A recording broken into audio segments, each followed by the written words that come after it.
नमस्कार मित्रों, आज मैं आपके लिए एक प्रेरक प्रसंग लेकर आई हूँ। प्रसंग का नाम है राजा और मंत्री। मित्रों, एक राजा जिसका बहुत बड़ा राज्य था, कोई कमी नहीं थी, जो भी हुक्म करते वही हो जाता था। लेकिन राजा में एक आदत थी कि वह जो कोई भी थोड़ी सी गलती करता उसे तुरंत 10 बड़े खूंखार कुत्तों के सामने डालकर उसे नुचवाता। राजा बड़े गुस्से वाला था। मित्रों, राजा की इस आदत से सभी परेशान थे।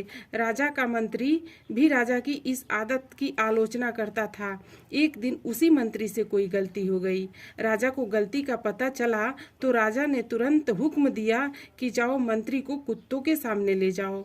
मित्रों, मंत्री ने राजा से गलती मानी, माफ़ी मांगी, लेकिन राजा ने कुछ नहीं सुना और कहा कि जो कह दिया सो कह दिया, और सिपाहियों से कहा ले जाओ कुत्तों के बाड़े में। मंत्री ने कहा ठीक है राजा जी, लेकिन मेरी आखिरी इच्छा तो मान लो।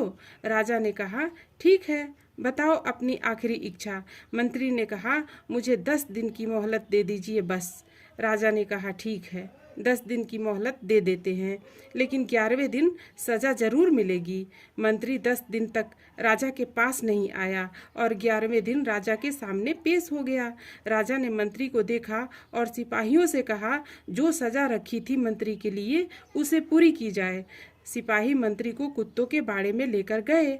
कुत्तों को भी खोल दिया गया, लेकिन कुत्ते मंत्री पर प्रहार करने के बजाय मंत्री से प्यार से पेश आ रहे थे।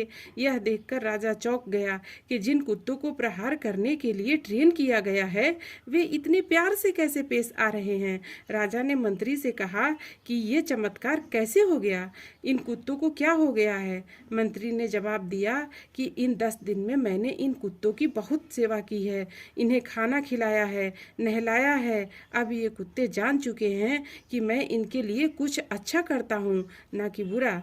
ये मुझ पर प्रहार नहीं करेंगे। मैंने आपकी इतने दिनों से सेवा की है, फिर भी आप मेरी एक गलती को माफ़ नहीं कर सके। आपसे ज़्यादा अच्छे तो ये कुत्ते हैं जो अच्छा और बुरे को पहचानते हैं। राजा यह सब देखकर बड़ा शर्मिंदा हुआ। मित्रों, इस कहानी से हमें यह शिक्षा मिलती है कि हमें हमेशा सोच समझकर फैसले लेने चाहिए। किसी एक गलती को लेकर ही उसे ज़िंदगी भर के लिए सज़ा नहीं देनी चाहिए, बल्कि उसे माफ़ करने की हिम्मत भी रखनी चाहिए। मित्रों, कहानी यदि अच्छी लगी हो तो लाइक एंड सब्सक्राइब करना मत भूलिएगा। धन्यवाद।